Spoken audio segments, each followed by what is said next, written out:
A u nastavku ekskluzivni intervju kojeg je sa Chris Derconom uradila Gina Mujkić.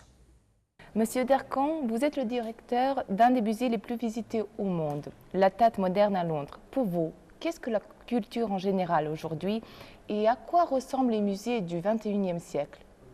C'est une très belle question parce que, vous savez, il y a quelque chose qui s'est passé depuis quelques années, c'est que tout d'un coup, tout le monde, le Louvre à Paris, le British Museum, le Metropolitan, pour citer des grands musées, on a découvert que le public, ce n'est plus un problème, le public, c'est la solution.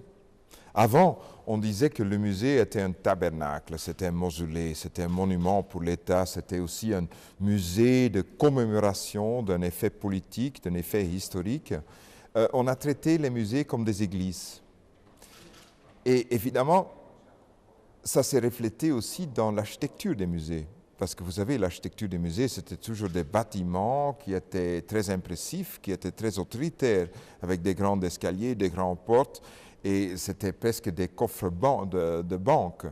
Maintenant, le musée est devenu quelque chose comme un marché, comme un agora, comme une université, peut-être une université de la vie. Tout d'un coup, on découvre qu'en fait, le plus important des musées, c'est plus cette sacralisation des objets, mais c'est aussi fêter le public. C'est créer des interactions entre les objets et le public.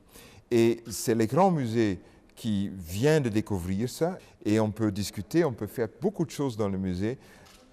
On peut admirer, évidemment, on peut continuer à admirer les objets, mais aussi on peut lancer des discussions, on peut lancer des débats qui n'ont pas nécessairement à faire seulement avec les objets, mais des discussions, des débats qui nous affectent. Donc le musée est devenu quelque chose complètement d'autre. Et vous savez, ce qui est très bizarre, c'est qu'on pensait tous que le musée était devenu moins populaire à cause de Internet, à cause de reality TV, à cause des sports. Eh bien, c'est le contraire qui est vrai, parce que les musées ont un succès. Tout d'un coup, il y a une masse de millions de visiteurs qui visitent les musées partout dans le monde entier. Vous venez de dire que les musées sont très fréquentés dans le monde entier. Ce n'est pas le cas dans la Bosnie-Herzégovine. Pas encore. Comment est-ce que vous avez une recette pour rouvrir les musées? Ah oui, j'ai une recette. Et pour attirer le public? Absolument. Je pense qu'il y a quelque chose, un travail qui doit se faire. Et ce travail doit se faire pas seulement dans des cadres politiques, dans les institutions politiques, mais c'est un travail qu'on doit partager avec tout le monde. On doit le faire au niveau politique, on doit le faire au niveau économique, socio-économique, on doit aussi le faire au niveau des audiences.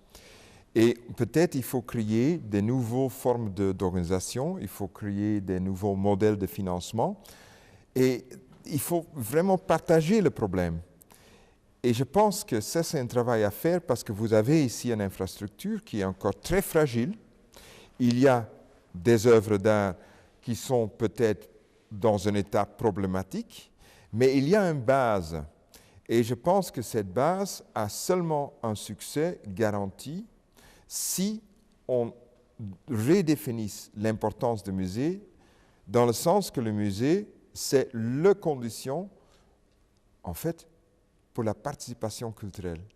Nous vivons dans un monde où l'argent est la valeur principale. Quel est le rôle de la culture dans la société d'aujourd'hui?